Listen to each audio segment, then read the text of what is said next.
Hi students, this is Ramesh. ఈరోజు మనం 10th మ్యాథ్స్లో భాగంగా సిమిలర్ ట్రయాంగిల్స్ గురించి డిస్కస్ చేద్దాం. ఓకే, ఆల్రెడీ మనం 9th క్లాస్లో కాంగ్రియంట్ ఫిగర్స్ గురించి డిస్కస్ చేసాం కదా. What is meant by congruent? మనం కాంగ్రియంట్ ఫిగర్స్ అంటే టూ ఫిగర్స్ని కాంగ్రియంట్ అని ఎప్పుడు అంటాం?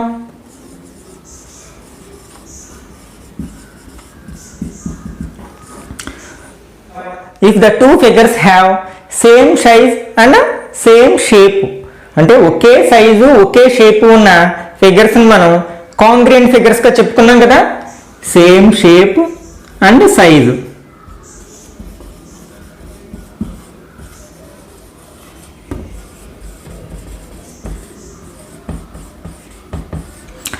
ఫర్ ఎగ్జాంపుల్, ఒకే మహిళ చేతికి ఉన్న రెండు బ్యాంగిల్స్ తీసుకున్నాం అనుకోండి, అవి రెండు కూడా కాంగ్రియంట్ అవుతాయి.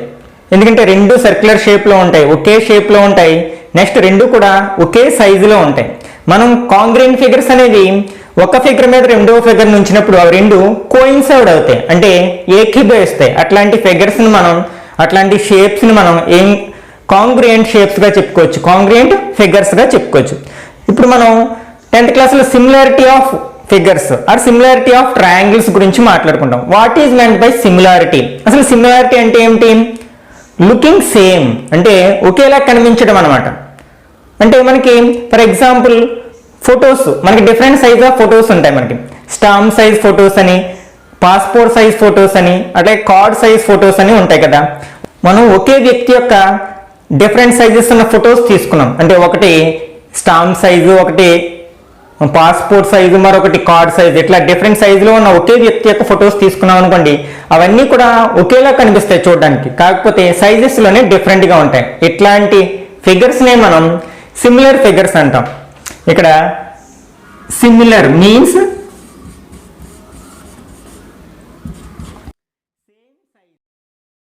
Same shape but different size. అంటే సైజ్ డిఫరెంట్గా ఉండొచ్చు, కానీ షేప్ మాత్రం ఒకే విధంగా ఉండాలి. అట్లాంటి ఫిగర్స్నే మనం సిమిలర్ ఫిగర్గా చెప్పుకుంటాం. మనం ఇప్పుడు 10th క్లాస్లో సిమిలర్ ట్రయాంగిల్స్ గురించి డిస్కస్ చేద్దాం. మనం టూ ట్రయాంగిల్స్ని ఎప్పుడు సిమిలర్ అంటాం? Or two polygons. What is meant by polygon? A polygon is a simple closed figure formed by line segments. అంటే లైన్ సెగ్మెంట్స్తో ఏర్పడిన ఒక సింపుల్ క్లోజ్డ్ ఫిగర్ని మనం పాలిగన్స్ చెప్పుకుంటాం కదా. పాలిగన్స్ ఉండే నెంబర్ ఆఫ్ సైడ్స్ని బట్టి వాటిని డిఫరెంట్ నేమ్స్తో పిలుస్తూ ఉంటాం కదా. ఫర్ ఎగ్జాంపుల్ 3 లైన్ సెగ్మెంట్స్తో ఫామ్ అయిన పాలిగన్ని మనం ట్రయాంగిల్ అని, 4 లైన్ సెగ్మెంట్తో ఫామ్ అయిన ఫిగర్ని మనం క్వాడ్రిలేటరల్ అని, ఇట్లా డిఫరెంట్ నేమ్స్తో పిలుస్తాం. మనం ఇక్కడ ఈ క్లాస్లో ట్రయాంగిల్స్ యొక్క సిమిలారిటీ గురించి డిస్కస్ చేస్తాం. అంటే రెండు ట్రయాంగిల్స్ ఎప్పుడు సిమిలర్ అవుతాయి?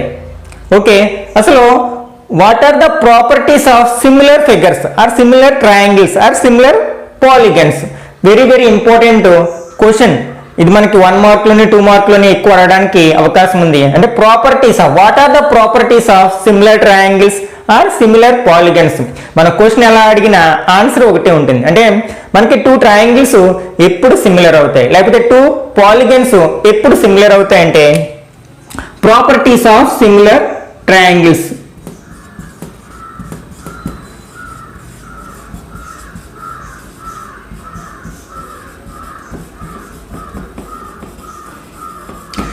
ఇక్కడ మనకి ట్రయాంగిల్స్ ప్లేస్లో మనం పాలిగన్స్ అని అడగడానికి కూడా అవకాశం ఉందన్నమాట. మనం 2 ట్రయాంగిల్స్ సిమిలర్ ఎప్పుడు అంటామంటే if they corresponding angles are equal. అంటే వాటి యొక్క కరస్పాండింగ్ యాంగిల్స్ ఈక్వల్ అయినప్పుడు.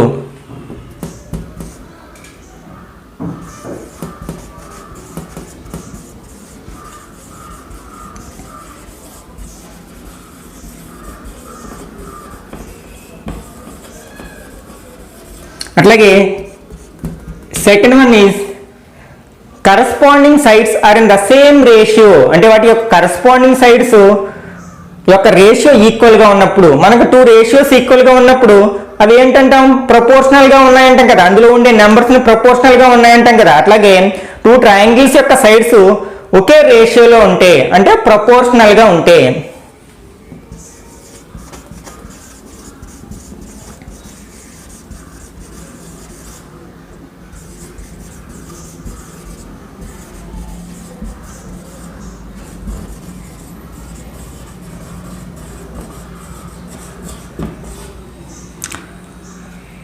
Okay okay 2 triangles or 2 polygons మనకి సిమిలర్గా ఉండాలి అంటే first point is corresponding angles ఈక్వల్గా ఉండాలి.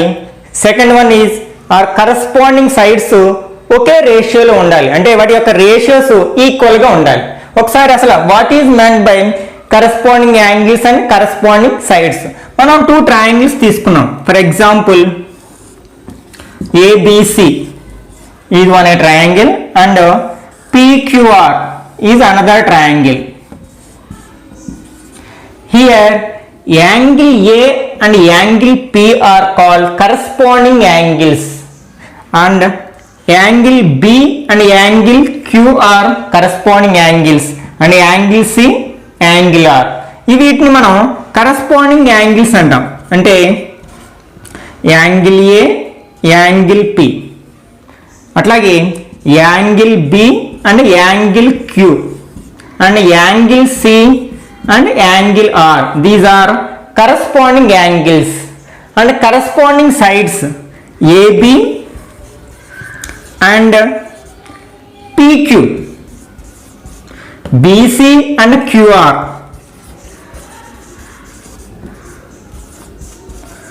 And AC and PR. వీటిని మనం కరస్పాండింగ్ సైడ్స్ అంటాం అనమాట. ఓకే, ఇప్పుడు మనం ఈ 2 ట్రయాంగిల్స్ మనకి సిమిలర్ ట్రయాంగిల్స్ అవ్వాలంటే first condition is angle A equal to angle P and angle B equal to angle Q and angle C equal to angle R అవ్వాలి. ఇవి కరస్పాండింగ్ యాంగిల్స్ ఈక్వల్ అవ్వాలి. Or corresponding sides are in the same ratio or in proportion. అంటే AB and PQ యొక్క రేషియోని ఎట్లా తీసుకుంటాం? AB by PQ అంటాం కదా, అన్నిటి కరస్పాండింగ్ సైడ్స్ యొక్క రేషియో ఇది. Next BC by QR equal to AC by PR. ఇలా అవ్వాలన్నమాట. అంటే వాటి రేషియోస్ తీసుకున్నప్పుడు ఈక్వల్ అయినట్లయితే అప్పుడు కూడా వాటిని మనం ఏమంటాం? సిమిలర్ ట్రయాంగిల్స్ అంటాం అనమాట. అంటే యాంగిల్స్ కరస్పాండింగ్ యాంగిల్స్ ఈక్వల్గా ఉంటే ఆటోమేటిక్గా వాటి యొక్క సైడ్స్ యొక్క వాటికి ఆపోజిట్గా ఉన్న సైడ్స్ యొక్క రేషియో ఈక్వల్గా ఉంటుంది. అట్లాగే మనకి ఒక ట్రయాంగిల్ యొక్క 2 ట్రయాంగిల్స్ యొక్క కరస్పాండింగ్ సైడ్స్ యొక్క రేషియో ఈక్వల్గా ఉంటే ఆటోమేటిక్గా వాటి యొక్క కరస్పాండింగ్ యాంగిల్స్ ఈక్వల్గా ఉంటాయి. ఒక ఎగ్జాంపుల్ తీసుకుందాం. ఫర్ ఎగ్జాంపుల్ దీని యొక్క మెజర్మెంట్స్ 2, 3, 4, 4, 6 అండ్ 8 వాటి యొక్క మెజర్మెంట్స్ అనుకుందాం. అంటే లెన్స్ ఆఫ్ ద సైడ్స్ అనమాట. అంటే ట్రయాంగిల్ ఏబిసి యొక్క మెజర్మెంట్స్ 2 సెంటీమీటర్స్, 3 సెంటీమీటర్స్, 4 సెంటీమీటర్స్ అనుకుందాం. అలాగే యాంగిల్ పిక్యూఆర్ యొక్క sides measurements 4 centimetres, 6 centimetres and 8 centimetres అనుకుందాం. వాటి యొక్క రేషియోస్ తీసుకుందాం. For example AB by PQ. ఇక్కడ ఏబి లెంత్ ఎంత? 2 centimetres, PQ 4. This equal to 2 table cut చేసినట్లయితే 1/2 రేషియో 1:2 వచ్చింది. అట్లాగే బీసీ బై క్యూఆర్. ఇక్కడ BC 3 centimetres and QR is 6 centimetres. రెండిట్లో మనకి 3 కామన్ ఫ్యాక్టర్ కదా, కట్ చేసినట్లయితే 1, 2 అంటే 1:2 వచ్చింది. అట్లాగే ఏసీ బై పిఆర్ అంటే 4/8. ఈ రెండింటికి 4 కామన్ ఫ్యాక్టర్, కట్ చేసినట్లయితే 1/2 అంటే కరెస్పాండింగ్ సైడ్స్ ప్రపోర్షనల్ గా ఉన్నాయి, అంటే వాటి యొక్క రేషియోస్ ఈక్వల్ గా ఉన్నాయి. కాబట్టి ఈ రెండింటిని మనం సిమిలర్ ట్రయాంగిల్స్ అని చెప్పొచ్చు అనమాట. మనం 2 ట్రయాంగిల్స్ సిమిలర్ గా ఉంటే వాటిని ఎట్లా రాస్తామంటే ఇక్కడ ట్రయాంగిల్ ఏబిసి ఈ similar to triangle PQR. This is read as similar, ఈ సిమిలర్ టు. మనం ట్రయాంగిల్ ఏబిసి ఈ సిమిలర్ టు ట్రయాంగిల్ పిక్యూఆర్ అని చదువుతాం అనమాట. ఇట్లా రాస్తాం. దాని అర్థం ఏంటి? ఈ 2 ట్రయాంగిల్స్ సిమిలర్ ట్రయాంగిల్స్ అని. ఒకవేళ మనకి ఇలా ఇచ్చాం, for example triangle PQR is similar to triangle YZX. అప్పుడు వీటి యొక్క కరస్పాండింగ్ యాంగిల్స్ కరస్పాండింగ్ సైడ్స్ రాయమన్నారు అనుకోండి. అప్పుడు ఏం చేయాలి, మనం ఆల్ఫాబెటికల్ ఆర్డర్లో ఉండాలని కాదు, మనకి ఈ ఆర్డర్ ఎలా ఉందో అలానే రాయాలి. అంటే ఇక్కడ మనకి ఫస్ట్ ఆల్ఫాబెట్ P మొదటి triangle, second triangle first alphabet ఏంటి Y, అంటే ఇక్కడ P and Y are corresponding angles. అంతేగాని ఈ XYZ లో X ఫస్ట్ వస్తుంది కదా ఆల్ఫాబెట్స్ లో, కాబట్టి PX కరస్పాండింగ్ యాంగిల్స్ అట్లా భావించకూడదు అనమాట. అంటే ఇక్కడ మనకి కరస్పాండింగ్ యాంగిల్స్ ఏమవుతాయి, angle P and angle Y. These two are corresponding angles. And the second angle Q is angle Z and angle R is angle X. మనం ఇట్లా రాయాలి. అంతేగాని ఫస్ట్ ఇందులో ఫస్ట్ ఆల్ఫాబెట్ P, నెక్స్ట్ ఇట్లో first alphabet X, కాబట్టి angle P equal to angle X అని రాయకూడదు అనమాట. అలాగే సైడ్స్ రాసేటప్పుడు ఇందులో ఫస్ట్ టూ ఆల్ఫాబెట్స్ తీసుకున్నా, అంటే PQ ఈజ్ అంటే ఈ PQ and YZ, these are corresponding sides, and QR and ZX are corresponding sides, and PR comma YX are corresponding sides. ఇట్లా రాయాలి మనం. అంటే టూ ట్రయాంగిల్స్ సిమిలర్ గా ఉన్నప్పుడు ఏవి కరస్పాండింగ్ యాంగిల్స్ ఏవి కరస్పాండింగ్ సైడ్స్ అన్నప్పుడు మనం ఈ ఆర్డర్ గుర్తుంచుకున్నట్లయితే ఏ విధమైన కన్ఫ్యూజన్ ఉండదన్నమాట. మనకి ఎగ్జామ్లో ఈ టైప్ ఆఫ్ క్వశ్చన్స్ అడగొచ్చు, అది మల్టిపుల్ చాయిస్ కావచ్చు, లేకపోతే 1 మార్కు హాఫ్ మార్క్ క్వశ్చన్స్ కావచ్చు. Give examples to similar figures, అంటే సిమిలర్ ఫిగర్స్కి ఎగ్జాంపుల్స్ ఇవ్వమని అడగొచ్చు. వీటిని కన్స్ట్రక్ట్ చేయడానికైతే మనకి ఓన్లీ 1 మెజర్మెంట్ మాత్రమే కావాలో అట్లాంటివి ఆల్వేస్ సిమిలర్గా ఉంటాయి. ఫర్ ఎగ్జాంపుల్ మనకి ఈక్విలేటరల్ ట్రయాంగిల్స్ ఉన్నాయి, ట్రయాంగిల్స్లో డిఫరెంట్ టైప్స్ ఉన్నాయి. అందులో ఈక్విలేటరల్ ట్రయాంగిల్ ఉంది కదా. ఈక్విలేటరల్ ట్రయాంగిల్ అంటే ఏంటి, all sides are equal at the same time all the angles are equal. మనకి ఒక ఈక్విలేటరల్ ట్రయాంగిల్ కన్స్ట్రక్ట్ చేయండి అని అడిగితే మనకు ఒక మెజర్మెంట్ ఇస్తే సరిపోతుంది కదా, ఎందుకంటే 3 సైడ్స్ ఈక్వల్గా ఉంటాయి. కాబట్టి equilateral triangles are always similar. అట్లాగే ఇంకా వేటిని కన్స్ట్రక్ట్ చేయడానికి మనకు ఒకే ఒక మెజర్మెంట్ కావాలి, స్క్వేర్. స్క్వేర్ కూడా తెలుసు కదా, all sides are equal and all angles are equal.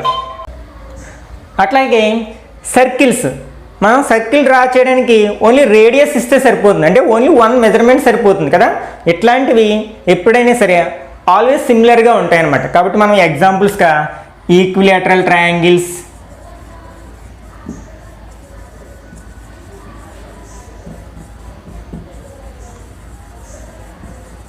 అట్లాగే స్క్వేర్స్, సర్కిల్స్, వీటిని మనం సిమిలర్ ఫిగర్స్కి ఎగ్జాంపుల్గా చెప్పుకోవచ్చు అనమాట. అట్లాగే which of the following are always similar, అంటే కింద 5 ఆప్షన్స్ ఇవ్వడం జరిగింది. ఆ ఆప్షన్స్లో ఏవి ఆల్వేస్ సిమిలర్గా ఉంటాయి, ఎల్లప్పుడూ సిమిలర్గా ఉండే ఫిగర్స్ ఏంటి. మనకి ట్రయాంగిల్స్ అంటే మళ్ళీ అందులో డిఫరెంట్ టైప్స్ ఉంటాయి. మనకి ఐసోసెలస్ ఉండొచ్చు, అట్లాగే స్కాలన్ ట్రయాంగిల్స్ ఉండొచ్చు. అవి ఆల్వేస్ సిమిలర్గా ఉండవు. అవి కనుక మనకి ఇంతకుముందు చెప్పుకున్న 2 ప్రాపర్టీస్ని అప్లికబుల్ చేసినట్లయితే, ఒబే చేసినట్లయితే అప్పుడు మాత్రమే సిమిలర్గా ఉంటాయి, అండ్ ఆల్వేస్ సిమిలర్గా ఉండవు. కాబట్టి ఇవి ఆల్వేస్ సిమిలర్ కాదు, ఓన్లీ కరస్పాండింగ్ యాంగిల్స్ ఈక్వల్గా ఉన్నప్పుడు మాత్రమే సిమిలర్ అవుతాయి. ఈక్విలేటరల్ అనే పదం వాడినట్లయితే అవి ఆల్వేస్ సిమిలర్ అవుతాయి. అట్లాగే స్క్వేర్స్, స్క్వేర్ మెజర్మెంట్ ఎట్లయినా ఉండొచ్చు, ఆల్ సైడ్స్ ఆర్ ఈక్వల్గా ఉంటాయి. మనం స్క్వేర్ని కన్స్ట్రక్ట్ చేయడానికి ఒకే ఒక మెజర్మెంట్ కావాలి, కాబట్టి స్క్వేర్స్ ఆల్వేస్ సిమిలర్గా ఉంటాయి. అట్లాగే రెక్టాంగిల్స్, ఈ రెక్టాంగిల్స్ కూడా మనకి కన్స్ట్రక్ట్ చేయాలంటే 2 మెజర్మెంట్స్ కావాలి, లెంత్ బ్రెడ్త్ కావాలి. కాబట్టి ఇవి మనం ఇంతకుముందు చెప్పుకున్న ప్రాపర్టీస్ని ఒబే చేసినప్పుడు మాత్రమే ఇవి సిమిలర్ అవుతాయి, అంతేగాని మామూలు టైంలో అవి సిమిలర్ అవ్వడానికి అవకాశం లేదనమాట. నెక్స్ట్ సర్కిల్స్, ఈ సర్కిల్ కన్స్ట్రక్ట్ చేయడానికి మనకి ఒకే ఒక మెజర్మెంట్ కావాలి కదా, రేడియస్ ఒకటి ఉంటే చాలు మనం సర్కిల్ కన్స్ట్రక్ట్ చేసేయచ్చు. కాబట్టి సర్కిల్స్, ఏ సర్కిల్స్ తీసుకున్నా అవి ఆల్వేస్ సిమిలర్గా ఉంటాయి, అంటే ఒకే షేప్ని కలిగి ఉంటాయి. అట్లాగే ఇప్పుడు 5th option 2 and 4 squares and triangles, this is the correct answer. మనకి fifth one is the correct answer అవుతుందన్నమాట. Basic proportionality theorem, this is also known as Thales theorem. Thales is famous Greek mathematician. Thales అనే వ్యక్తి Greek దేశానికి చెందిన famous మ్యాథమెటిషియను. ఈయన propose చేయడం జరిగింది. This is called basic proportionality theorem. మనకి బిట్స్లో ఇలా కూడా అడగచ్చు, what is the another name of basic proportionality theorem అంటే మనం ఆన్సర్ థేల్స్ థియరంగా చెప్తామన్నమాట. ఓకే, ఇది చాలా ఇంపార్టెంట్ థియరం. ఎందుకంటే ఈ థియరం మనకు వచ్చినట్లయితే ఫస్ట్ ఎక్సర్సైజ్లో ఉన్న సమ్స్ అన్నీ కూడా మనం చాలా ఈజీగా చేయొచ్చు. అట్లాగే డూ దిస్లోని ట్రై దిస్లో సమ్స్ కూడా అన్నీ ఈ థియరం మీద బేస్ అయ్యి ఉంటాయన్నమాట. ఓకే, మనకి ఇదే డైరెక్ట్గా ఎగ్జామ్లో 4 మార్క్స్ కూడా అడగచ్చు. State and prove basic proportionality theorem అని, లేకపోతే state and prove Thales theorem అని కూడా అడగచ్చు. అప్పుడు స్టేట్మెంట్ కూడా మనమే రాయాల్సి ఉంటుంది అనమాట. What is the statement? If a line drawn parallel to one side of a triangle to intersect the other 2 sides in distinct points, then the other sides are divided in the same ratio. This is the statement of basic proportionality theorem. ఇప్పుడు మనం ఈ basic proportionality థియరంని prove చేయడానికి ప్రయత్నిద్దాం. మనం already previous క్లాసెస్లో నేర్చుకున్నాం కదా, 9th-లోని 8th-లోని. మనం ఏదైనా ఒక థియరంని ప్రూవ్ చేయడానికి కొన్ని స్టెప్స్ ఫాలో అవుతాం. ఏంటవి? ఫస్ట్ గివెన్ రాస్తాం. గివెన్ అంటే మనకి థియరంలో ఏమి ఇచ్చాడు, మనం దేన్ని యూజ్ చేసుకుని మనం థియరాన్ని ప్రూవ్ చేయాలో దాన్ని గివెన్ అంటాం. Next step is required to prove, అంటే మనం ప్రూవ్ చేయాల్సినది. నెక్స్ట్ కన్స్ట్రక్షన్, ఒకవేళ మనం స్టేట్మెంట్లో ఇచ్చినవి థియరంలో ఇచ్చిన డేటా మనకి సరిపోనట్లయితే, మనం అదనంగా ఏమైనా డ్రా చేసినట్లయితే ఇచ్చిన ఫిగర్లో, వాటిని మనం కన్స్ట్రక్షన్లో రాస్తాం. Construction is not important to all theorems. Construction అనేది అన్ని థియరమ్స్కి కంపల్సరీ కాదు, ఎక్కడ రిక్వైర్మెంట్ ఉంటే అక్కడ మాత్రమే రాస్తాం. Next 4th step is proof. ఈ ప్రూఫ్లో మనం స్టెప్ బై స్టెప్ ఇచ్చిన దాని నుంచి మనం ఏదైతే ప్రూఫ్ చేయాలో దానికి వెళ్తాం, దాన్ని ప్రూఫ్ అంటాం మనం. ఓకే, ఇప్పుడు మనం ఫస్ట్ ఒక ట్రయాంగిల్ తీసుకుందాం.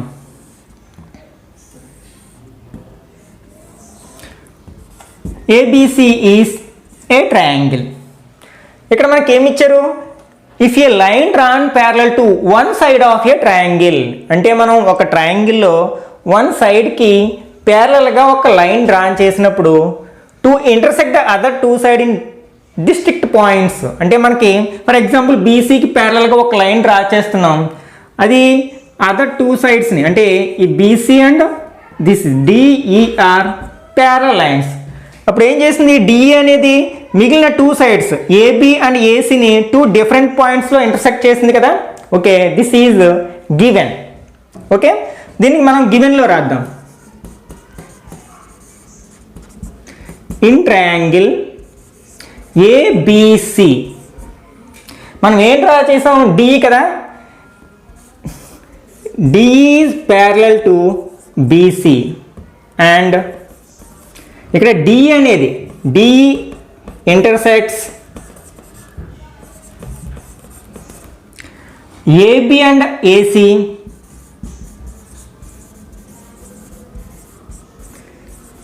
At D and E respectively.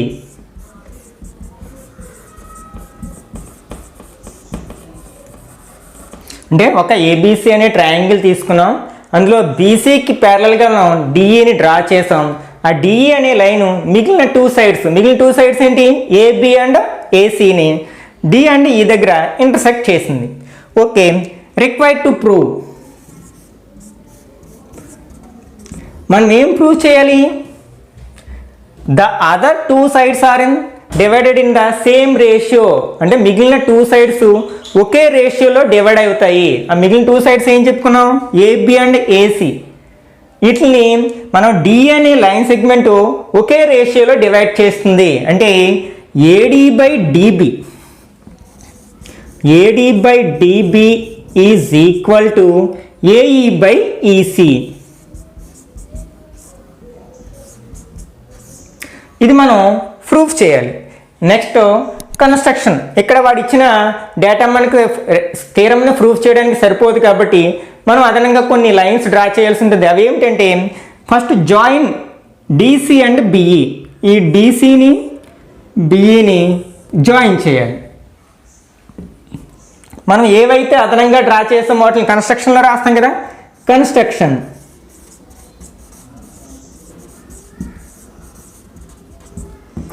Join D, C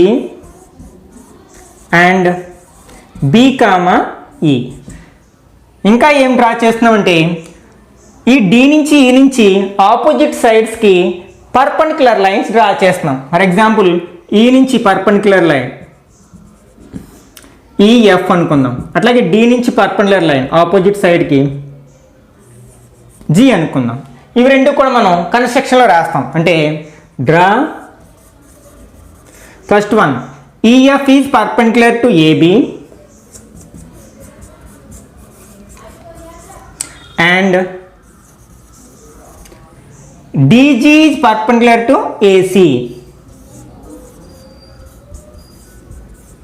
okay, first 3 steps complete అవ్వాయి. ఇప్పుడు 4th స్టెప్ ప్రూఫ్లోకి వెళ్తాం.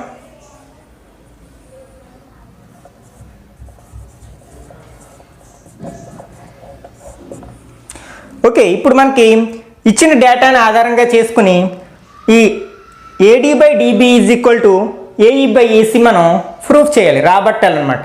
ఓకే, మనకి ట్రయాంగిల్ ఏరియా ఆఫ్ ట్రయాంగిల్ అనే కాన్సెప్ట్ ఆల్రెడీ లోయర్ క్లాస్ నుంచి నేర్చుకున్నాం కదా, ఆల్రెడీ ఉపయోగిస్తూ ఉంటాం కదా. ఏరియా ఆఫ్ ట్రయాంగిల్ ఫార్ములా ఏంటి? ఆఫ్ బిహెచ్ అంటే half into base into height. ఈ ఫార్ములాని ఇక్కడ ఉపయోగించుకుంటాం. ఇక్కడ మనకి చాలా ట్రయాంగిల్స్ కనిపిస్తున్నాయి. ఫస్ట్ మనం ఒకే బేస్ మీద ఉన్న ట్రయాంగిల్స్ యొక్క ఏరియాస్కి రేషియో తీసుకుందాం. ఫర్ ఎగ్జాంపుల్ మనకి ఏబి అనే సైడ్ మీద ఒక 2 ట్రయాంగిల్స్ ఉన్నాయి. ఏంటది? ఏడిఈ అనే ఒక ట్రయాంగిల్, బిడిఏ అనే ఒక ట్రయాంగిల్. ఆ రెండు ఒకే సైడ్ మీద ఉన్నాయి కదా. ఆ రెండు ట్రయాంగిల్స్ యొక్క రేషియో తీసుకుందాం, ఏరియాస్కి రేషియో తీసుకుందాం. అంటే area of triangle ADE by next area of triangle బిడిఈ.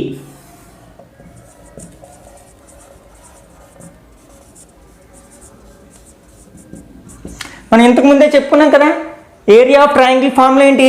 Of BH అంటే half into base into height. Half into base height ఎలా ఉండాలి? ఒకదానికొకటి పర్పెండిక్యులర్గా ఉండాలి. అట్లాంటి వాటిని మనం బేస్ కానీ హైట్ కానీ తీసుకుంటాం. ఫర్ ఎగ్జాంపుల్ ఏడిఈ ట్రయాంగిల్లో మనకి ఏడీని బేస్గా తీసుకున్నట్లయితే దాని కరస్పాండింగ్ హైట్ ఏమవుతుంది? ఈఎఫ్ అవుతుంది కదా. అంటే ఏడి ఇంటూ ఈఎఫ్.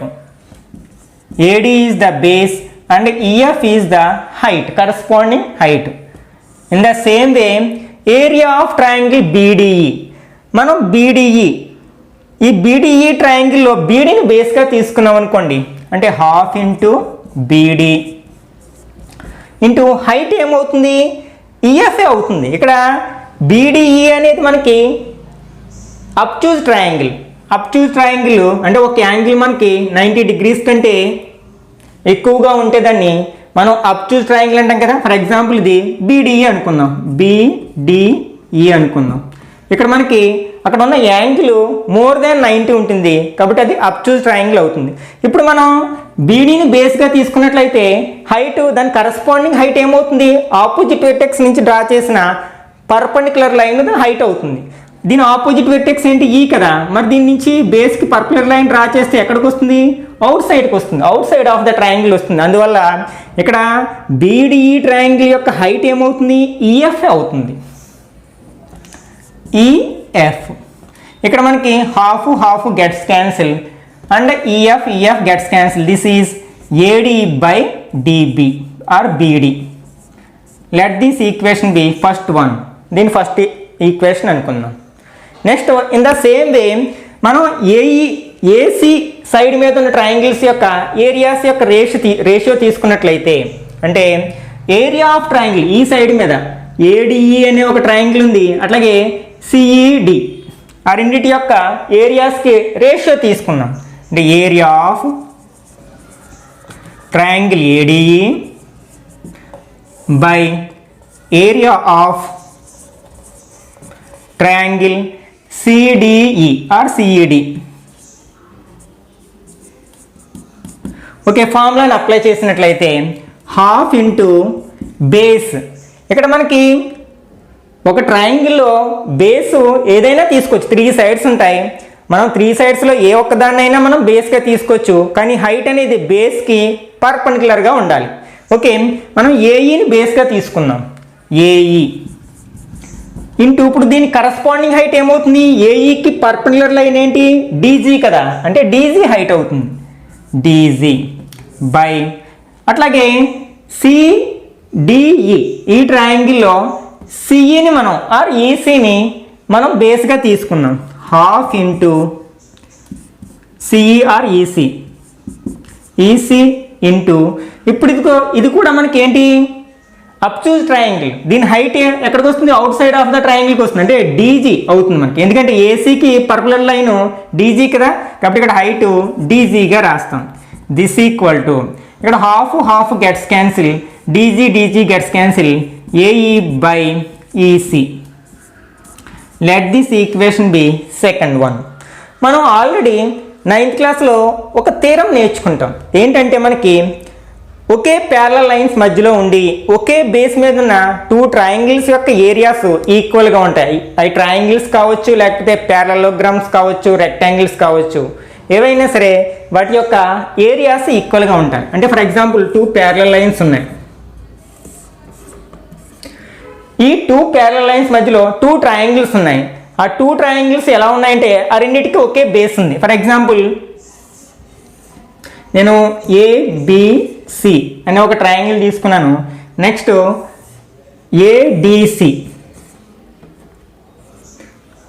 ఈ 2 ట్రయాంగిల్స్ని అబ్జర్వ్ చేసినట్లయితే అంటే ఆ 2 ట్రయాంగిల్స్ యొక్క ట్రయాంగిల్కి 3 వెర్టెక్స్ ఉంటాయి కదా, మనకి వెర్టిసిస్ 3 కూడా మనకి ప్యారలల్ లైన్స్ మీదే ఉండాలి. అంటే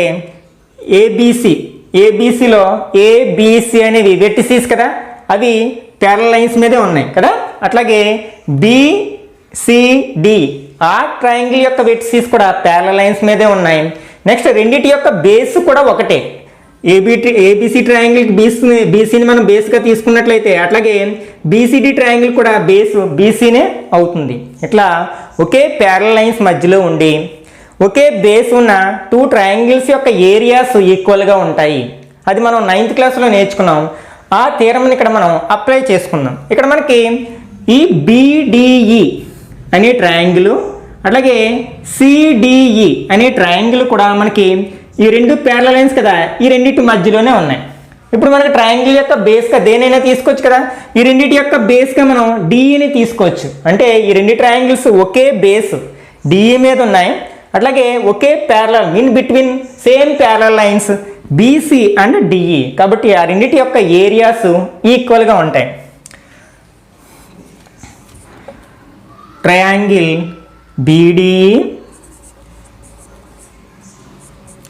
and triangle CDE are between same parallels.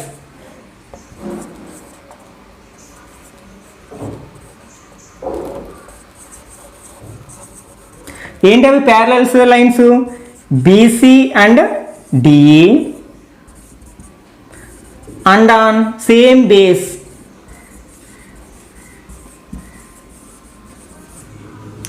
Base దేనిగా తీసుకున్నాం? డిఈ. కాబట్టి ఆ రెండిటి యొక్క ఏరియాస్ ఈక్వల్గా ఉంటాయి. అంటే that implies area of triangle BDE is equal to area of triangle CDE. దీన్ని థర్డ్ ఈక్వేషన్ అనుకుందాం. ఇప్పుడు మనం 3 ఈక్వేషన్స్ని ఒకసారి కంపేర్ చేసినట్లయితే ఇక్కడ మనకి ఎల్హెచ్ఎస్ అబ్జర్వ్ చేద్దాం. ఇక్కడ area of triangle ADE by area of triangle BDE, అలాగే ఇక్కడ area of triangle ADE by area of triangle CDE. ఈ రెండిట్లోని న్యూమరేటర్స్ ఆల్రెడీ ఈక్వల్గా ఉన్నాయి. ఓకే, డినామినేటర్స్ గురించి చూద్దాం. ఇక్కడ బిడిఈ ఉంది, ఇక్కడ సిడిఈ ఉంది. ఆ రెండిటి ఏరియాస్ ఆల్రెడీ ఈక్వల్ కదా బై థర్డ్ ఈక్వేషన్లో ఆ రెండిటి యొక్క ఏరియాస్ ఈక్వల్గా ఉన్నాయని చెప్పాం. ఆల్రెడీ న్యూమరేటర్స్ ఈక్వల్, మనకి డినామినేటర్స్ కూడా ఈక్వల్ అవ్వాయి. అంటే ఇక్కడ ఎల్హెచ్ఎస్ రెండు ఈక్వల్గా ఉన్నాయి కాబట్టి ఆటోమేటిక్గా ఆర్హెచ్ఎస్లు కూడా ఈక్వల్గా ఉంటాయి కదా. Therefore from the equations 1, 2 and 3 we can get AD by BD or DB ఎట్లయినా రాయొచ్చు కదా. AD by DB is equal to AE by EC. Hence proved.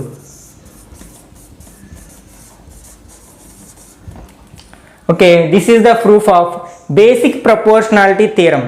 దీన్ని అప్లై చేసుకుని మనం డూ దిస్లో ఉన్న సమ్స్, ట్రై దిస్లో ఉన్న సమ్స్, అట్లాగే ఎక్సర్సైజ్ నెంబర్ 8.లో ఉన్న సమ్స్ అన్నీ కూడా మనం సాల్వ్ చేయగలుగుతాం. Theorem number 8.2. ఈ థియరంని మనం కాన్వర్స్ ఆఫ్ బేసిక్ ప్రపోర్షనాలిటీ థియరంగా చెప్పుకుంటాం అనమాట. అంటే మనం బేసిక్ ప్రపోర్షనాలిటీ థియరంలో ప్రూఫ్ చేసినప్పుడు గివెన్, రిక్వైర్డ్ టు ప్రూవ్ అనేవి ఈ థియరంలోకి వచ్చేసరికి ఇంటర్చేంజ్ అవుతాయి. అంటే గివెన్ ఏమో రిక్వైర్డ్ టు ప్రూవ్లోకి వస్తుంది, రిక్వైర్డ్ టు ప్రూవ్ ఏమో గివెన్లోకి వెళ్తుంది అనమాట. ఒకసారి స్టేట్మెంట్ ఏంటో చూద్దాం. If a line divides two sides of a triangle in the same ratio then the line is parallel to the third side. ఒక ట్రయాంగిల్లో ఫర్ ఎగ్జాంపుల్ ఏబీసీ అనే ఒక ట్రయాంగిల్ తీసుకున్నాం. ఈ ట్రయాంగిల్లో మనకి ఏదైనా ఒక లైను టూ సైడ్స్ని ఒకే రేషియోలో డివైడ్ చేసినట్లయితే, ఫర్ ఎగ్జాంపుల్ ఏదో ఒక లైన్ తీసుకున్నాం, డిఈ అనే ఒక లైన్ తీసుకున్నాం. అది మనకి ఏబిని ఏసీని ఒకే రేషియోలో డివైడ్ చేస్తుంటే మనకి అప్పుడు ఈ డిఈ అనేది బీసీకి ప్యారలల్గా ఉంది అని మనం ప్రూఫ్ చేయాలన్నమాట. ఓకే, ఒకసారి గివెన్ రాద్దాం. In triangle ABC, in triangle ABC, a line drawn DE such that a line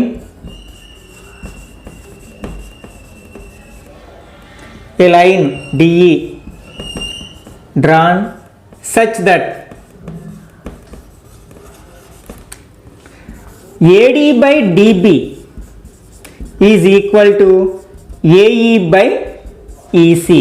అంటే మనకి ట్రయాంగిల్ ఏబీసీలో డి అనే లైన్ని ఎట్లా డ్రా చేసాం అనమాట, ఏబీని ఏసీని ఒకే రేషియోలో డివైడ్ చేసేటట్లు డ్రా చేసాం. ఇప్పుడు మనం ఏం ప్రూవ్ చేయాలి, DE is parallel to BC అని ప్రూఫ్ చేయాలి. అంటే this is parallel to third side ఏంటి ఇక్కడ బీసీ కదా, కాబట్టి DE is parallel to BC. ఇక్కడ మనకి కన్స్ట్రక్షన్ ఏం అవసరం లేదు, డైరెక్ట్ ప్రూఫ్లోకి వెళ్తాం. ప్రూఫ్ ఇక్కడ మనకి ప్రూఫ్ ఆఫ్ కాంట్రడిక్షన్ అనే కాన్సెప్ట్ని ఉపయోగించుకుంటాం. ఆల్రెడీ మనం ఫస్ట్ చాప్టర్ రియల్ నెంబర్స్లో మనం √2ని, √3ని, √2 + √3ని మనం ప్రూఫ్ ఆఫ్ కాంట్రడిక్షన్ ఉపయోగించి ప్రూఫ్ చేయడం జరిగింది. అంటే మనం ఇచ్చిన స్టేట్మెంట్కి ఆపోజిట్ స్టేట్మెంట్ని తీసుకుని స్టార్ట్ చేస్తాం. ఇది పర్టికులర్ స్టెప్లోకి వెళ్ళేసరికి మనం చెప్పిన స్టేట్మెంట్, మనం తీసుకున్న స్టేట్మెంటు టోటల్లీ రాంగ్ అని వస్తుంది కదా. That is called proof of contradiction. అంటే ఇక్కడ మనకి ఏం ప్రూఫ్ చేయాలి, DE is parallel to BC అని ప్రూఫ్ చేయాలి. దానికి ఆపోజిట్ స్టేట్మెంట్ ఏంటి, DE is not parallel to BC అనుకుంటాను. Let us assume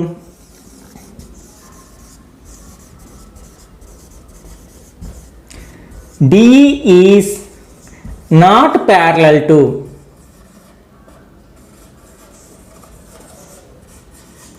BC. అంటే డిఈకి బీసీకి డిఈ ప్యారలల్గా లేదు. అది ప్యారలల్గా లేదు అంటే మనం డి గుండా ఏదో ఒక ప్యారలల్ లైన్ డ్రా చేయొచ్చు బీసీకి. కాబట్టి కొత్తగా ఇంకొక లైన్ ఉందనుకుందాం, ఎఫ్ అంటే డిఎఫ్ అనేది అనమాట. Let DF is parallel to BC. DE ప్యారలల్గా లేదు కాబట్టి డిఎఫ్ ప్యారలల్గా ఉంది అనుకుంటున్నాం అనమాట. ఇప్పుడు మనకి ఈ డిఎఫ్ అనేది బీసీకి ప్యారలల్గా ఉంది కాబట్టి మనం బేసిక్ ప్రపోర్షనాలిటీ థియరంని అప్లై చేయొచ్చు. అక్కడ ఏం చెప్పుకున్నాం, ఏదైనా ఒక ట్రయాంగిల్లో ఒక సైడ్కి ప్యారలల్గా డ్రా చేసిన లైన్ అదర్ టూ సైడ్స్ని ఒకే రేషియోలో డివైడ్ చేస్తుందని మనం ప్రూఫ్ చేసాం కదా, ఆ థియరంని అప్లై చేసుకున్నాం. Therefore by basic proportional theorem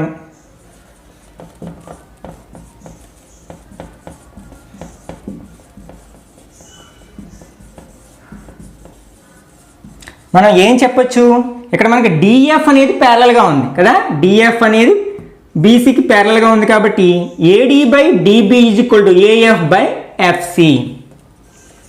AD by DB is equal to AF by FC. Let this equation be first one. But మనకి గివెన్ ఇచ్చినది ఏంటి, AD by DB is equal to AE by EC కదా.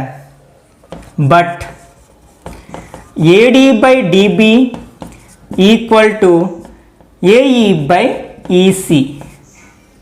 దీన్ని second equation అనుకుందాం. ఇది ఎక్కడి నుంచి వచ్చింది, మనకి గివెన్ థియరంలోనే ఇవ్వడం జరిగింది, ఆ స్టేట్మెంట్లో ఇవ్వడం జరిగింది కదా. ఇప్పుడు ఈ రెండింటిని కంపేర్ చేసినట్లయితే మనకి ఎల్హెచ్ఎస్లు రెండు ఈక్వల్గా ఉన్నాయి కదా, ఆర్హెచ్ఎస్లు కూడా ఈక్వల్గా ఉంటాయి. From 1 and 2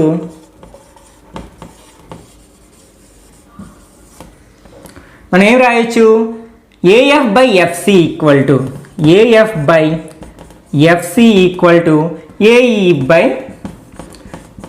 EC. ఇప్పుడు ఏం చేస్తానంటే బోత్ సైడ్స్ 1 యాడ్ చేస్తున్నాను, ఎల్హెచ్ఎస్కి ఆర్హెచ్ఎస్కి 1 యాడ్ చేస్తున్నాను. That implies AF by FC plus 1 equal to AE by EC plus 1. Let us take LCM. ఇక్కడ ఎల్సిఎం ఏమవుతుంది, ఎఫ్సి అవుతుంది. అప్పుడు ఏమవుతుంది, ఏఎఫ్ ప్లస్ ఎఫ్సి ఇంటూ 1 అంటే ఎఫ్సి. అట్లాగే ఇక్కడ కూడా మనం ఎల్సిఎం తీసుకున్నట్లయితే EC is the LCM, AE plus EC into 1 EC అవుతుంది, ఏఈ ప్లస్ ఈసీ. ఒకసారి ఇప్పుడు మనం ఫిగర్ని అబ్జర్వ్ చేసినట్లయితే ట్రయాంగిల్ని AF plus FC, AF plus FC అంటే ఏ నుంచి ఎఫ్ వరకు ఉన్న డిస్టెన్స్ని ఎఫ్ నుంచి సి వరకు ఉన్న డిస్టెన్స్ని యాడ్ చేసామనుకోండి ఏమొస్తుంది, ఏసీ వస్తుంది కదా. అంటే మనం న్యూమరేటర్లో ఏసీ అని రాయొచ్చు, AC by FC is equal to, అట్లాగే ఏఈ ప్లస్ ఈసీ అంటే ఏ నుంచి ఈ వరకు ఉన్న డిస్టెన్స్ని ఈ నుంచి సి వరకు ఉన్న డిస్టెన్స్ని యాడ్ చేసామనుకోండి మనకు అప్పుడు కూడా ఏసీ వస్తుంది, అంటే ఏసీ బై ఈసీ. ఇప్పుడు ఈ రెండు ఫ్రాక్షన్స్లోని న్యూమరేటర్స్ రెండు ఈక్వల్గా ఉన్నాయి అంటే ఆటోమేటిక్గా డినామినేటర్స్ కూడా ఈక్వల్గా ఉండాలి కదా. అంటే that implies FC equal to EC. అంటే మనకి ఏమొచ్చింది, ఎఫ్ నుంచి సికి ఉన్న డిస్టెన్స్ ఈ నుంచి సికి ఉన్న డిస్టెన్స్ ఈక్వల్ అని వచ్చింది. ఇది సాధ్యం అవుతుందా, సాధ్యం కాదు. ఎప్పుడు సాధ్యం అవుతుంది, ఈ ఎఫ్ అనే రెండు పాయింట్స్ కూడా కోయిన్సైడ్ అయినప్పుడు మాత్రమే సాధ్యం అవుతుంది కదా, లేకపోతే సాధ్యం కాదు. రెండు వేరు వేరు పాయింట్స్ అయితే మనకి FC is equal to EC అయ్యే అవకాశమే లేదు.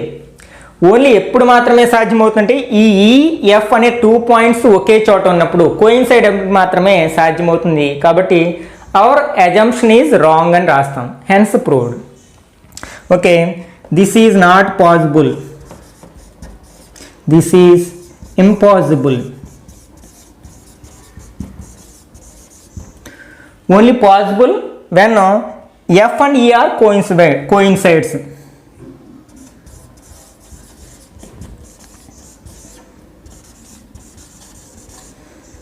E and F coincides. That implies మనం ఏం చెప్పొచ్చు అనమాట, DE is parallel to BC అని చెప్పొచ్చు.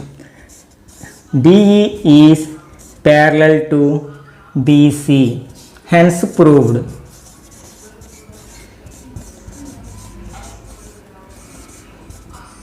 ఓకే, ఈ థియరమ్ను కూడా మనం ఎక్సర్సైజ్ నెంబర్ 8.1లో ఉన్న ప్రాబ్లమ్స్ని సాల్వ్ చేయడానికి ఉపయోగించుకుంటాం. పేజ్ నెంబర్ 197లో ఉన్న ట్రై దిస్లో సమ్స్ సాల్వ్ చేయడానికి ప్రయత్నిద్దాం. E and F are points on the sides PQ and PR respectively of triangle PQR. For each of the following case, state whether EF is parallel to QR or not. ఇక్కడ ఒక triangle ఉంది, PQR అనే ఒక triangle ఉంది.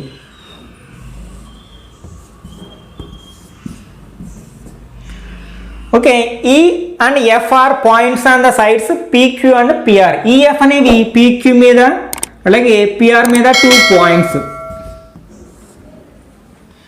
అయితే ఇక్కడ కొన్ని cases ఇవ్వడం జరిగింది. ఈ కేసెస్లో ఈఎఫ్ అనేది క్యూఆర్కి ప్యారలల్గా ఉంటుందా ఉండదా అని మనం ప్రూఫ్ చేయాలి. మనం ప్యారలల్గా ఉంటుందని ఏ థీరంలో ప్రూఫ్ చేసాం? మనం బేసిక్ ప్రపోర్షనాలిటీ థీరం యొక్క కాన్వర్స్లో ప్రూఫ్ చేసాం కదా మనం, కాన్వర్స్ ఆఫ్ థేల్స్ థీరం. ఆ కాన్వర్స్ ఆఫ్ థేల్స్ థీరంని ఇక్కడ ఈ ప్రాబ్లమ్ని సాల్వ్ చేయడానికి ఉపయోగించుకుంటాం. మనకి కాన్వర్స్ ఏం చెప్తుంది? థేల్స్ థీరం యొక్క కాన్వర్స్ ఏం చెప్తుంది? మనకి ఏదైనా ఒక ట్రయాంగిల్లో 2 సైడ్స్ని ఒకే రేషియోలో డివైడ్ చేసే లైన్ సెగ్మెంట్ ఆ లైను థర్డ్ సైడ్కి ప్యారలల్గా ఉంటుందని చెప్తుంది. అంటే మనం ఈ ఈఎఫ్ అనేది ఈ పీక్యూని క్యూఆర్ని ఒకే రేషియోలో డివైడ్ చేస్తే అప్పుడు EF is parallel to QR అంటాం. ఒకవేళ డివైడ్ చేయకపోతే నాట్ ప్యారలల్ అంటాం అనమాట. ఓకే, అంటే మనం we have to find the ratios.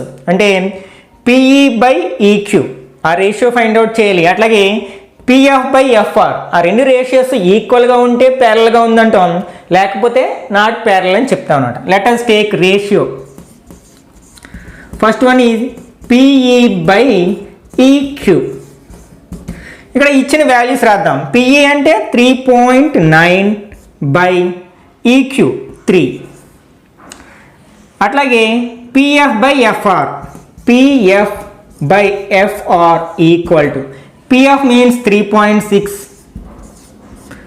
In the same way FR means 2.4. వీటిని సింప్లిఫై చేయడానికి ప్రయత్నిద్దాం. ఇక్కడ పాయింట్స్ ఉన్నాయి కదా, పాయింట్ పోవాలంటే మనం 10తో మల్టిప్లై చేయాలి న్యూమరేటర్ని డినామినేటర్ని. ఈ న్యూమరేటర్ని డినామినేటర్ని 10తో మల్టిప్లై చేసినట్లయితే పాయింట్ పోతుంది కదా. 3.9 10తో మల్టిప్లై చేస్తే 39 అవుతుంది. 3ని 10తో మల్టిప్లై చేస్తే 30 అవుతుంది. ఈ రెండింటికి కామన్ ఫ్యాక్టర్ 3 ఉంది కదా, కట్ చేసినట్లయితే 13 టైమ్స్ అండ్ 10 టైమ్స్ అంటే 13/10 వచ్చింది. నెక్స్ట్ దీన్ని కూడా సింప్లిఫై చేద్దాం. ఈ రెండిట్లో పాయింట్స్ ఉన్నాయి కాబట్టి 10తో మల్టిప్లై చేద్దాం న్యూమరేటర్ని డినామినేటర్ని. దిస్ ఈజ్ 36/24 అవుతుంది 10తో మల్టిప్లై చేసినప్పుడు. ఈ రెండింటికి కామన్ ఫ్యాక్టర్ 12 ఉంది కదా, 12 టేబుల్ కట్ చేసినట్లయితే 3 టైమ్స్ 2 టైమ్స్ అంటే 3/2. ఇక్కడ మనకి PE by EQ equal to 13/10 వచ్చింది. అట్లాగే PF by FR equal to 3/2 వచ్చింది. రెండు డిఫరెంట్ కదా, అంటే నాట్ ఈక్వల్.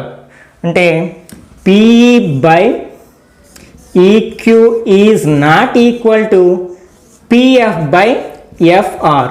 ఈ రెండు ఈక్వల్గా ఉంటేనే by converse of basic proportionality theorem మనం ప్యారలల్ అంటాం.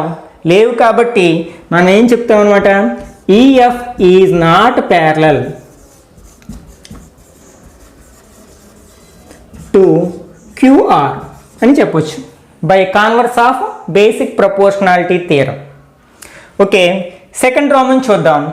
ఇక్కడ PE equal to 4, QE equal to 4.5, PF equal to 8 and RF equal to 9. Same ratios తీసుకుందాం. First PE by EQ equal to, PE means 4, EQ or QE, whatever it may be, 4.5. Next, PF by FR. PF means 8, FR or RF 9. వీటిని simplify చేయడానికి ప్రయత్నిద్దాం. ఇక్కడ point ఉంది కదా, అంటే న్యూమరేటర్ని డినామినేటర్ని 10తో multiply చేసినట్లయితే 4 × 10 40. ఇక్కడ పాయింట్ పోతుంది అంటే 45 అవుతుంది. ఈ న్యూమరేటర్ డినామినేటర్కి కామన్ ఫ్యాక్టర్ 5 ఉంది కదా, 8 టైమ్స్ 9 టైమ్స్ అంటే 8/9 వచ్చింది. ఇప్పుడు ఈ రెండు రేషియోస్ని అబ్జర్వ్ చేసినట్లయితే ఇక్కడ 8/9 ఉంది, ఇక్కడ 8/9 ఉంది. అంటే రేషియోస్ ఈక్వల్గా ఉన్నాయి. అంటే PE by EQ is equal to PF by FR. ఇట్లా అయితే మనం by converse of basic proportionality theorem EF is parallel to QR అని చెప్పొచ్చు. Therefore by converse of Thales theorem or basic proportionality theorem,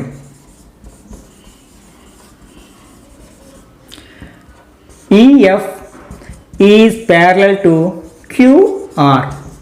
ఇందులో third రామన్ మీరు ఓన్గా ప్రయత్నించండి. ట్రై దిస్లో సెకండ్ ప్రాబ్లంలో ఫస్ట్ రామన్ ఫైండ్ ఈసీ. ఇక్కడ మనకి ఏబిసి ట్రయాంగిల్లో DE is parallel to BC అయితే we have to find the value of AC or CE. అంటే ఇక్కడ మనం దేన్ని ఉపయోగించుకుంటాం, ఇచ్చినది ఏంటి, DE is parallel to BC అంటే మనం బేసిక్ ప్రపోర్షనాలిటీ థీరంను వాడుకుంటాం ఇక్కడ. Okay, by basic proportionality theorem మనం ఏం రాయొచ్చు అంటే డిఈ అనేది బీసీకి ప్యారలల్గా ఉంది కాబట్టి AD by DB is equal to AE by EC అని రాయొచ్చు. ఇందులో మనకు తెలిసిన వాల్యూస్ని సబ్స్టిట్యూట్ చేసినట్లయితే AD is 1.5 by BD means 3 equal to 1 by EC. We have to find the value of EC. దీన్ని సింప్లిఫై చేద్దాం. దిస్ ఇంప్లైజ్ ఇది పాయింట్ పోవాలంటే 10తో మల్టిప్లై చేసినట్లయితే న్యూమరేటర్ని డినామినేటర్ని ఇది 15 అవుతుంది by 30. 3 × 10 30 equal to 1 by EC. ఈ రెండిట్లో మనం 15 టేబుల్ కట్ చేయొచ్చు కదా, 1 time 2 times that implies 1 by 2 equal to 1 by EC. మనకి రెండిట్లోని న్యూమరేటర్స్ ఈక్వల్గా ఉన్నాయి కాబట్టి డినామినేటర్స్ కూడా ఈక్వల్గా ఉంటాయి. That implies EC equal to 2 centimetres. ఇందులో సెకండ్ రోమన్ మీరు ఓన్గా ప్రయత్నించండి. నెక్స్ట్ పేజ్ నెంబర్ 200లో ఉన్న డూ దిస్లో సమ్ చేద్దాం. ఇది చాలా ఇంపార్టెంట్ ఎగ్జామ్ పాయింట్ ఆఫ్ వ్యూలో. What value of x will be make DE is parallel to AB in the given figure. మనకి ఒక ట్రయాంగిల్ ఇవ్వడం జరిగింది, ఏబిసి అనే ట్రయాంగిల్. ఈ ట్రయాంగిల్లో వాల్యూస్ ఇవ్వడం జరిగింది అంటే AD CD BE CE values ఇవ్వడం జరిగింది. అవి వేరియబుల్స్లో ఉన్నాయి. మనం వేరియబుల్ ఎక్స్ ప్లేస్లో ఏ వాల్యూని సబ్స్టిట్యూట్ చేసినప్పుడు డిఈ అనేది ఏబికి ప్యారలల్ అవుతుందో మనం ఫైండ్ అవుట్ చేయాలి. ఇక్కడ కూడా మనం బేసిక్ ప్రపోర్షనాలిటీ థియరం ఉపయోగించుకుంటాం. ఒకవేళ మనకి డిఈ అనేది ఏబికి ప్యారలల్గా ఉన్నట్లయితే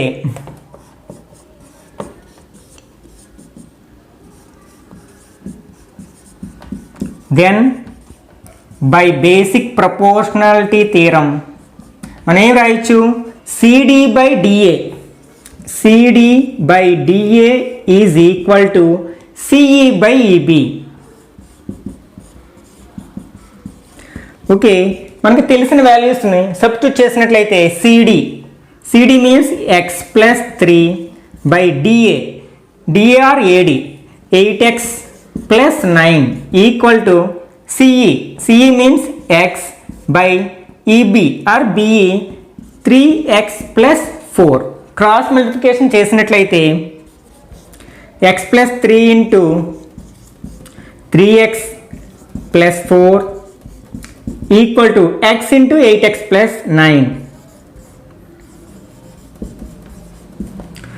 దీన్ని ప్రోడక్ట్ ఫైండ్ అవుట్ చేసినట్లయితే X into 3x square plus X into 4x plus 3 into 3x 9x plus 3 4s are 12 equal to x into 8x square plus X into 9x. ఇక్కడ మనకి ఇవి రెండు లైక్ టర్మ్స్ యాడ్ చేసినట్లయితే 3x square plus 13x plus 12 equal to 8x square plus 9x. మనం వీటన్నిటిని ఎల్హెచ్ఎస్లోకి తీసుకొచ్చినట్లయితే 3x square plus 13x plus 12 minus 8x square minus 9x. Okay, ఇప్పుడు లైక్ టర్మ్స్ని సింప్లిఫై చేస్తే 3 plus 3x square minus 8x square minus 5x square plus 13 minus 9 plus 4x plus 12 equal to 0. మైనస్తో multiply చేసినట్లయితే 5x square minus 4x minus 12 equal to 0. మనకి ఇక్కడ ఒక quadratic equation వచ్చింది. ఈ క్వాడ్రాటిక్ ఈక్వేషన్ మనం ఫ్యాక్టరైజేషన్ చేసినట్లయితే ఆర్ సాల్వ్ చేసినట్లయితే మనకి వేరియబుల్ ఎక్స్ యొక్క వాల్యూస్ వస్తాయి, 2 వాల్యూస్ వస్తాయి కదా. మనకి క్వాడ్రాటిక్ ఈక్వేషన్ని సింపుల్ ట్రిక్ ఉపయోగించి ఫ్యాక్టరైజేషన్ చేయడానికి లేకపోతే క్వాడ్రాటిక్ ఈక్వేషన్ యొక్క సొల్యూషన్ ఫైండ్ అవుట్ చేయడానికి ఆల్రెడీ ఒక ట్రిక్ని ప్రీవియస్ వీడియోస్లో చెప్పడం జరిగింది. ఒకవేళ మీరు ఆ వీడియో చూడనట్లయితే ఆ వీడియో యొక్క లింక్ని పైన కార్డ్స్లో వదిలేస్తాను, అక్కడి నుంచి మీరు చూడవచ్చు. ఓకే, ఇక్కడ మనకి ట్రిక్ ఏమిటంటే ఈ 5 కెన్ బి ఫ్యాక్టరైజ్. 5 ఎట్లా రాయొచ్చు? 1 into 5 ఆర్ 5 into 1. కాబట్టి 1 5 అనుకుందాం. Next 12 can be factorise. 1 into 12, 2 into 6, 3 into 4. ఒకసారి 2 into 6 రాద్దాం. 2 6. ఓకే, ఇక్కడ క్రాస్ మల్టిప్లికేషన్ చేసినట్లయితే 5 2s are 10, 1 6 are 6. ఇవి రెండు యాడ్ చేస్తే మనకి మిడిల్ టర్మ్ రావాలి, అంటే -4 రావాలి. -4 రావాలంటే మనం 10 6ని యాడ్ చేస్తే 16 వస్తుంది, కానీ 4 రాదు కదా. మైనస్ చేస్తే 4 వస్తుంది, కానీ -4 రావాలంటే లార్జెస్ట్ నెంబర్కి మైనస్, స్మాలెస్ట్ నెంబర్కి ప్లస్ ఉంచుతాం. అప్పుడే కదా మైనస్ చేస్తాం. డిఫరెంట్ సైన్స్ ఉన్నప్పుడు మాత్రమే మైనస్ చేస్తాం. కాబట్టి మనం ఇక్కడ -10 రావాలంటే దీనికి మైనస్ గుర్తును ఉంచాలి. అంటే ఇప్పుడు ఫ్యాక్టర్స్ ఎట్లా రాయొచ్చు అంటే దీని ఫ్యాక్టర్స్ ఇది x, 1 into x, x minus 2, x minus 2 into 5x plus 6 equal to 0. అప్పుడు మనకి ఏమవుతుంది? Either x minus 2 equal to 0 or 5x plus 6 equal to 0. అంటే x minus 2 equal to 0 or 5x plus 6 equal to 0. అంటే దీని నుంచి మనకి x equal to 2 వస్తుంది. 5x equal to -6, x equal to -6/5. therefore x equal to 2 or -6/5 is the answer.